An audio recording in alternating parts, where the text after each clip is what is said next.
Jangan lupa subscribe YouTube channel Metro TV News dan jangan lupa nyalakan notifikasinya.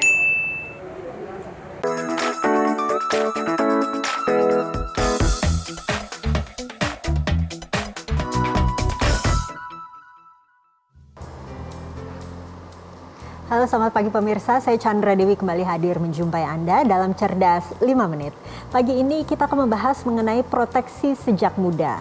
Saat ini saya telah terhubung bersama Bapak Richard Ferianto, Chief Bank Assurance Officer dari Manulife Indonesia. Selamat pagi Pak Richard. Selamat pagi Andra. Pak Richard, kalau kita berbicara mengenai meminimalisir resiko datangnya musibah, ini sebaiknya kan kita memiliki proteksi ya Pak ya. Namun biasanya di usia muda Betul. ini banyak yang menyepelekan memiliki proteksi. Bagaimana pandangan Pak Richard? Jadi walaupun memang kita sudah berhati-hati, yang namanya musibah tetap adalah hal yang tidak bisa kita elakkan. Dan kebanyakan saat musibah datang, kita pasti mengalami rasa kecewa, sedih, dan juga kerugian secara finansial. Maka dari itu, proteksi dalam bentuk asuransi diperlukan untuk mengurangi segala bentuk kerugian dan resiko tersebut. Mengapa kita harus memiliki proteksi sedari muda, sedari dini, Pak? Mengapa? Oke, ini pertanyaan yang baik ya. Ada 3 alasan utama. Yang pertama, mengapa penting untuk memiliki proteksi sejak muda, itu adalah premi yang ditawarkan itu lebih murah. Kita tahu bahwa beda usia, beda pula premi yang akan ditawarkan. Biasanya pihak perusahaan asuransi akan membagi dalam beberapa kategori usia dengan perbedaan angka premi yang cukup lumayan. Sebagai contoh, premi yang ditawarkan untuk usia 23 tahun, misalnya kalau perusahaan asuransi itu mengenakan premi 250.000, akan tapi kalau memang itu ditunda ketika si nasabah itu berusia 36 tahun atau mungkin lebih tua, premi yang ditawarkan itu bisa naik hingga 2 kali lipat dibandingkan premi yang dikenakan di usia 23 tahun tersebut. Bagi anak muda sendiri, jenis proteksi apa yang sebaiknya mereka miliki, Pak? Sebelum memilih proteksi yang tepat, ada beberapa hal yang perlu kita lakukan. Yang pertama adalah kita harus cari tahu kebutuhan kita sendiri dengan mempertimbangkan kondisi hidup, kebutuhan pertanggungan kita juga. Asuransi kesehatan akan memberikan pertanggungan ketika kita sakit dan harus membayar biaya pengobatan yang mahal. Sedangkan asuransi jiwa itu akan memberikan uang pertanggungan ketika kita meninggal. Nah, pertama kita harus tentukan dulu kebutuhan kita yang mana.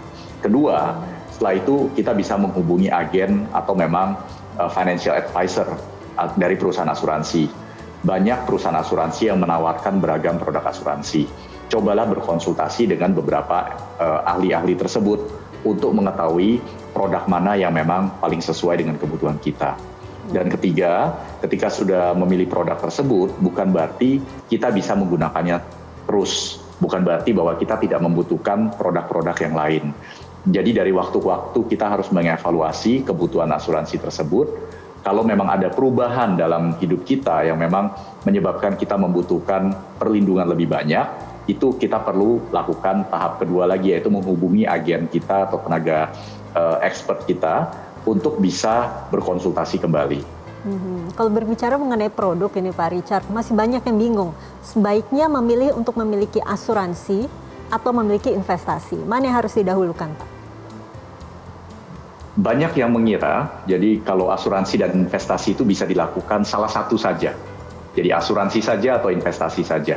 Karena memang mungkin sama-sama memiliki manfaat. Namun memang kita tahu bahwa memang bila dananya memang sangat terbatas, jadi yang sebaiknya menjadi pilihan adalah asuransi. Prioritaskan asuransi ketimbang investasi, karena jika terjadi resiko, contohnya seperti kecelakaan, sakit, ya, investasi yang baru kita jalankan itu tidak bisa banyak membantu, karena kita membutuhkan investasi tersebut untuk membayar biaya-biaya musibah tersebut. Nah, jadi ketika kita sudah berasuransi, nanti seiring dengan berjalannya waktu, di saat keadaan finansial kita sudah meningkat, nantinya kita bisa memulai melakukan investasi.